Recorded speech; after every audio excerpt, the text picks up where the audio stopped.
lovelies, how are you all doing today? I hope you are well. I am. We've got a foul day though, a really rotten day. We've got a bit of a storm going on, so it's quite chilly, it's dark, it's lashing down. It's perfect weather for a bit of time in the kitchen, especially for soup making. That's what we're going to do today.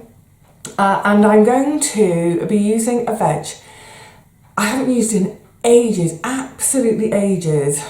And I don't know why, because I love it. And I'm going to be using a celeriac. It isn't much to look at, is it? But it's a really gorgeous veg.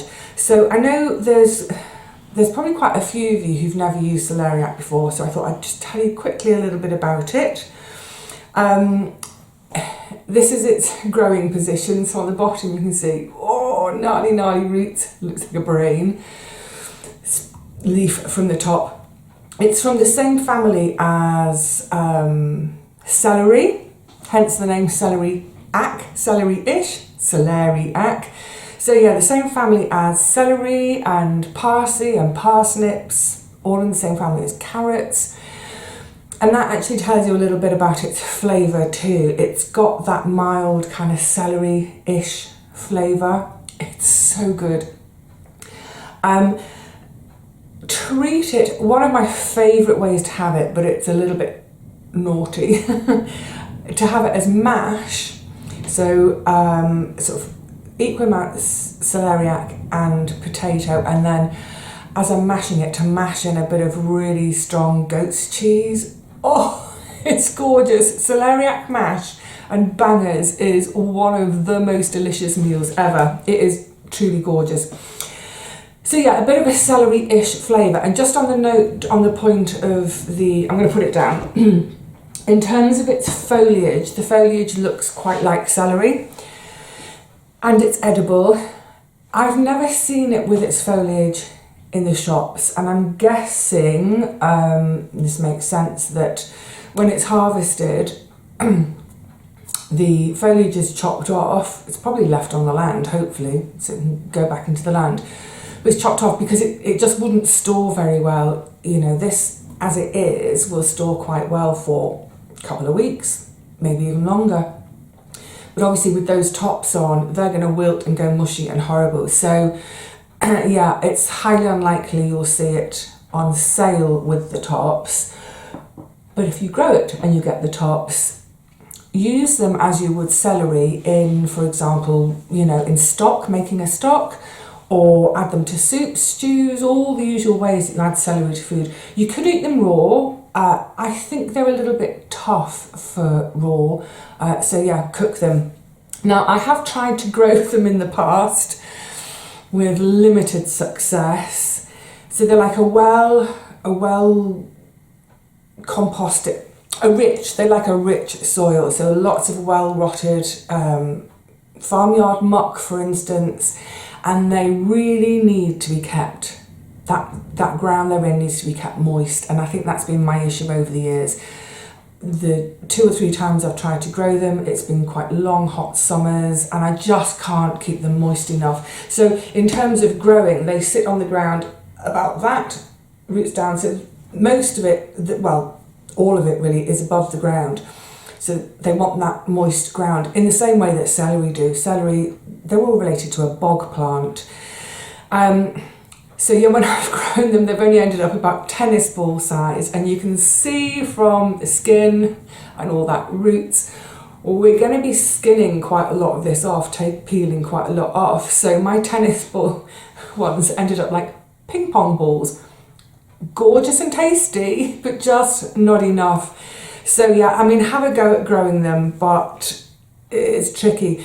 And then if you look, can you see the sort of dots all around in sort of rows coming up, these dots. That's actually where the foliage, the little stalks were coming out. So as they're growing, it's sort of, as it's expanding, this bottom layer, we take those stalks off, it expands a bit, take a few more off. So it ends up with just a few sort of shoots of its stalks in the top.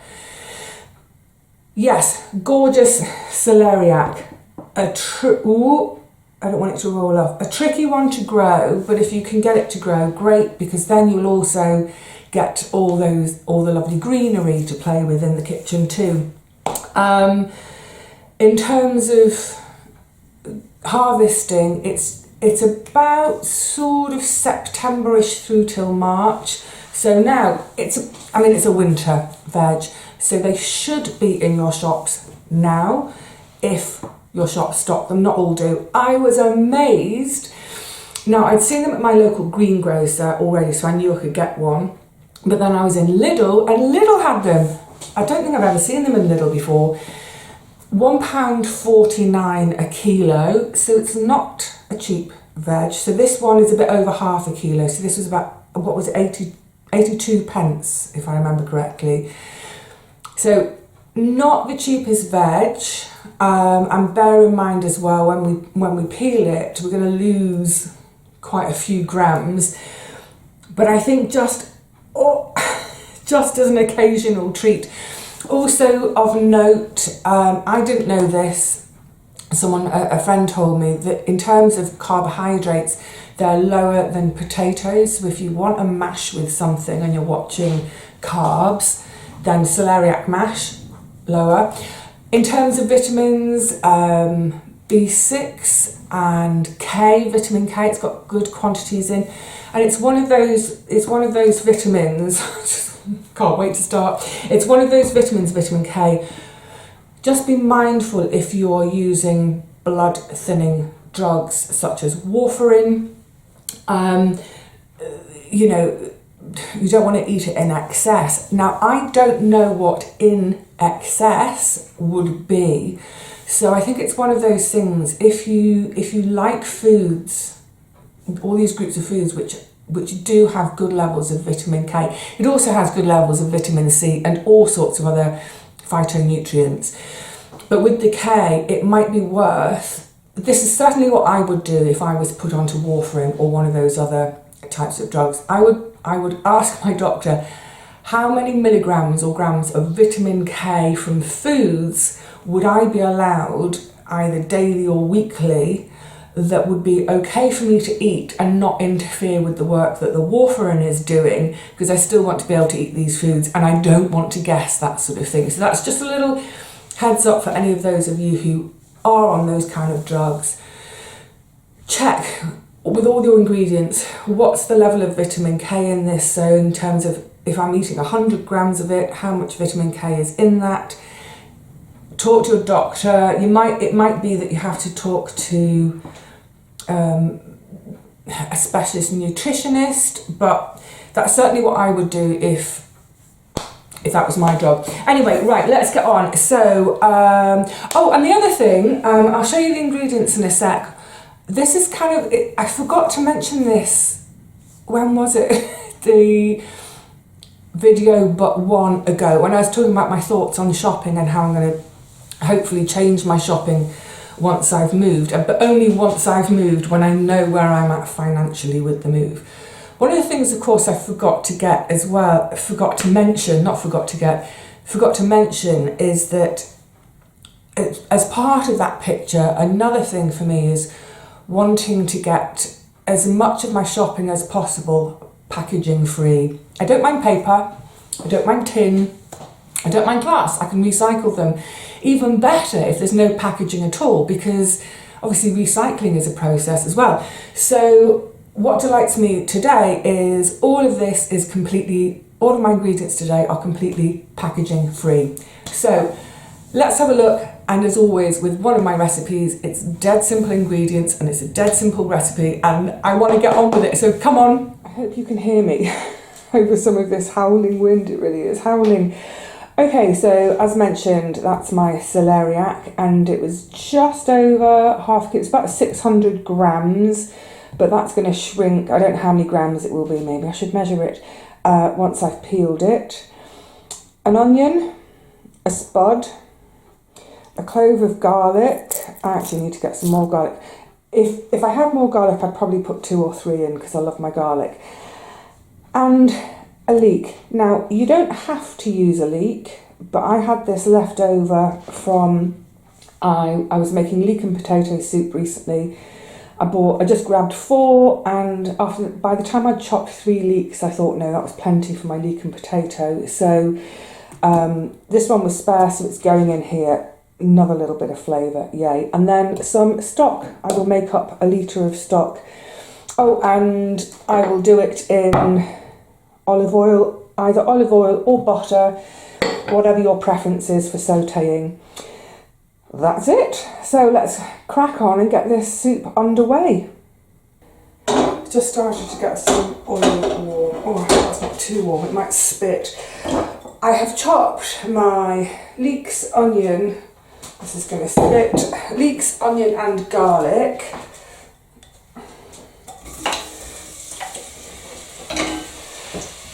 Didn't spit as much as I thought it would. Chop them fairly fine, but this is going to be blended, as always.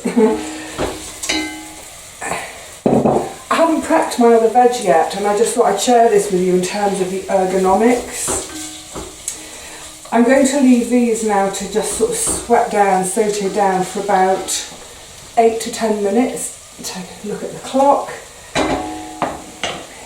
In doing that, all their gorgeous oils are going to come out, all those flavours, but also it's just going to soften all those pieces of veg. I just realised I haven't got my pinny on, never mind.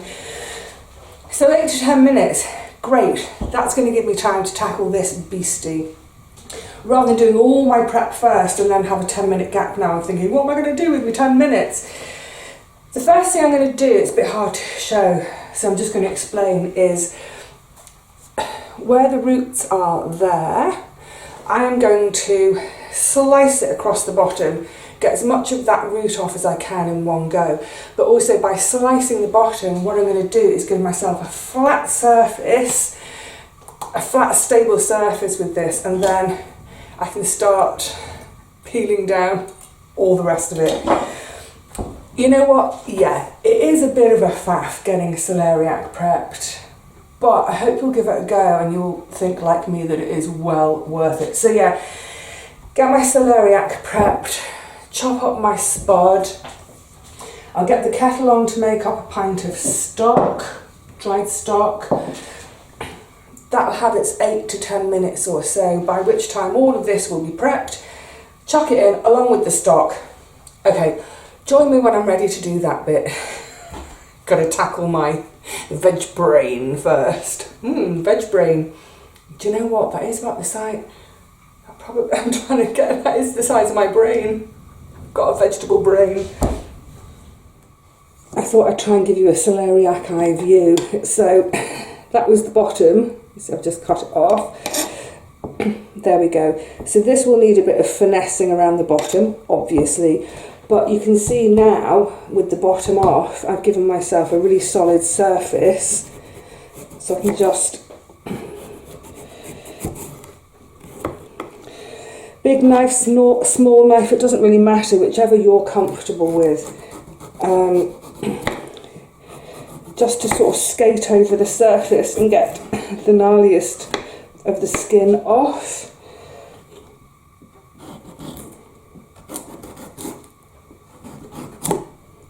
So I mean, it does, oh, a bit too much, it does take a little bit of effort.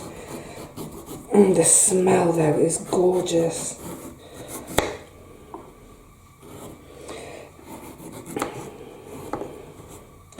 You can try it depending on what kind of peeler you have. My little peeler doesn't like it, doesn't cope. So that's mostly ready for me to chop into, apart from, as you can see, all the way around the bottom with, like, particularly there. So I'm just going to get the big one to cut in.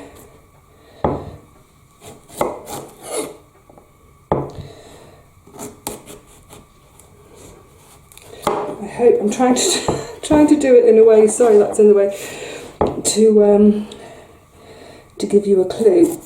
So I'm sort of cutting in and cutting down and cutting in, as it were, because although I want to get rid of all that gnarly root stuff, see there's one that's properly in there, so what I will do with that one is I'm not going to cut any more off that way.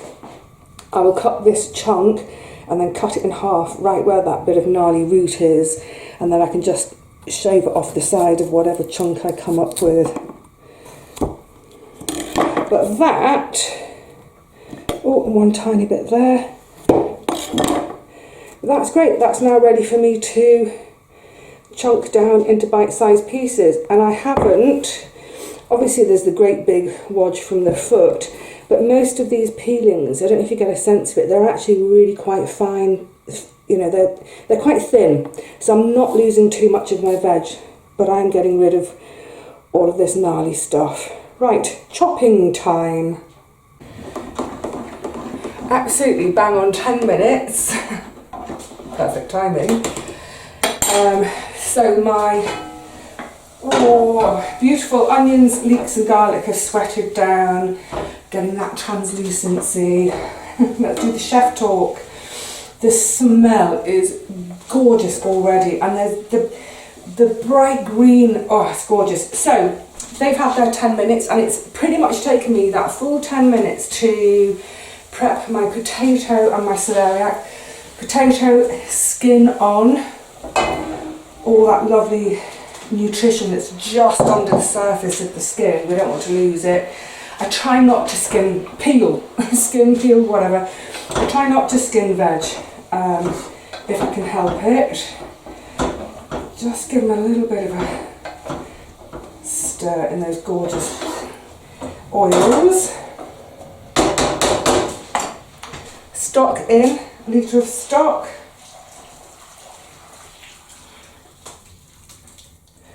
Oh, a few crumbs of it in the bottom. Turn it up a bit. I want to bring this up to the simmer now. That was a really, whenever I'm doing things like onions and leeks, sweating them down, I do it on the most gentle heat. But now everything's in there, bring it back up to the simmer, bring it to the boil, turn it down to the simmer, and I'm going to let it simmer for about 20 minutes. That should be all. What I will do though is after 15 minutes, see how it's doing. This, I always forget to mention this, but it bears mentioning. If I want to cook it for 20 minutes, after 15 minutes, I'm going to see how it's doing. And if it's really nearly there, turn the heat off, put the lid on, because of course these cast iron pans, it's a Dutch oven, it's going to retain so much heat. It will continue to cook even once the heat is off. Great.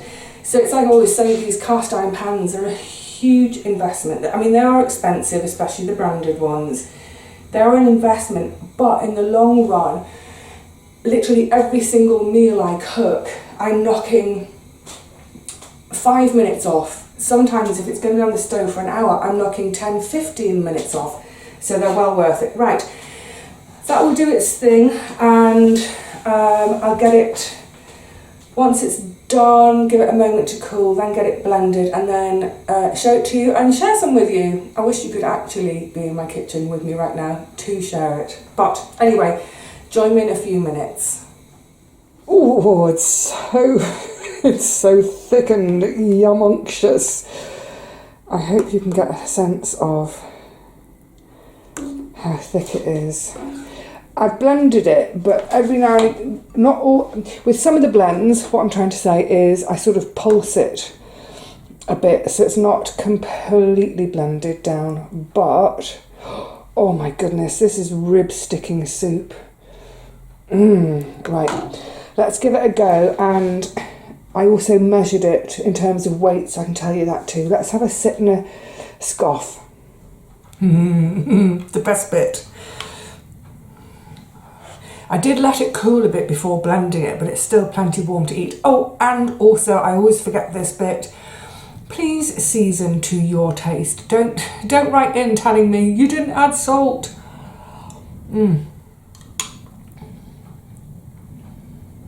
Oh, that's so gorgeous. What a comfort on a holy day. Oh, it's so lovely. It's actually really delicate. You can definitely taste that celery-ness coming through.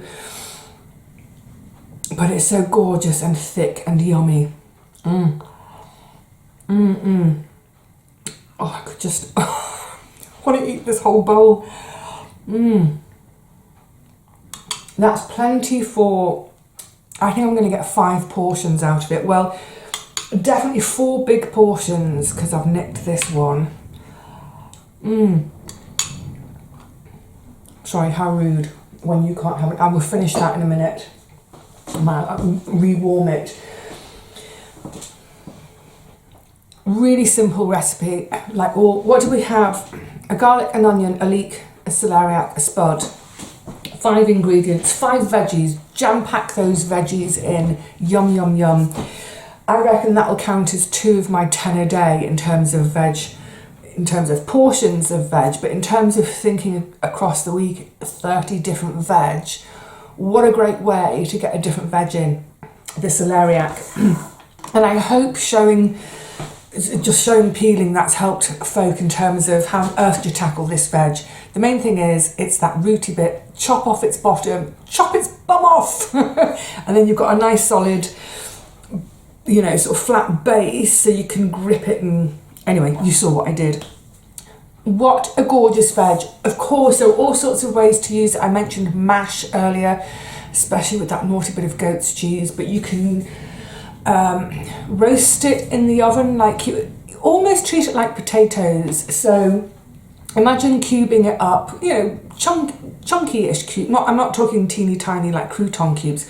Chunks of cubes roasted like you would roast potatoes, or chip them. So oven baked chips, a really, really beautiful way to have celeriac. And it's a bit of a double treat in a way because it isn't the cheapest veg, but also this technique involves putting the oven on. So perhaps it's one of those dishes to do if you're doing other things in the oven, and that is celeriac gratin. Oh my goodness. There ought to be plenty of recipes online for you to look at. I think the French, I first had celeriac in France, and I think the French use it much more than we do. So you'll almost certainly come across a load of French gratin recipes. Well worth a go on one of those days when you're going to have the oven on. Oh, and also weights and measures. So just before I got stuck in, I thought, oh, weigh it. So mine, without me doing anything to it, remember I said it was just over ½ kilo. It was actually 540 grams. And then by the time I peeled it, because of course there's quite a chunk comes off the bottom with the roots, it was down to 400 grams. So still a good chunk of veggies. I think in total there's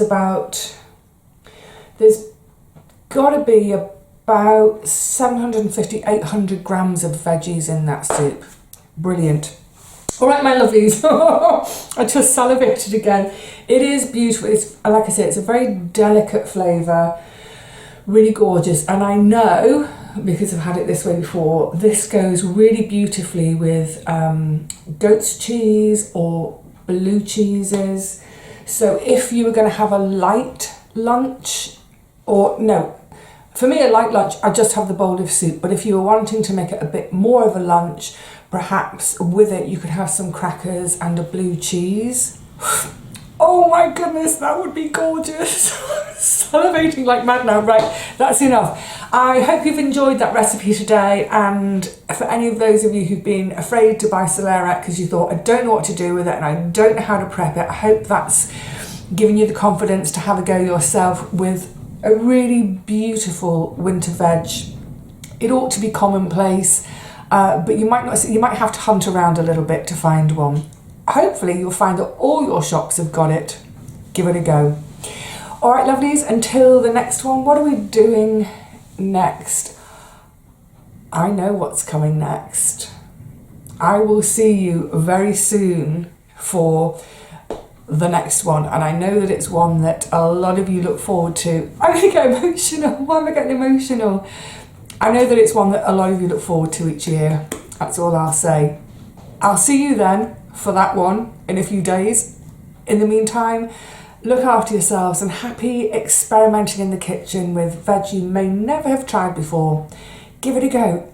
you might find that you love it, just like I did all those years ago.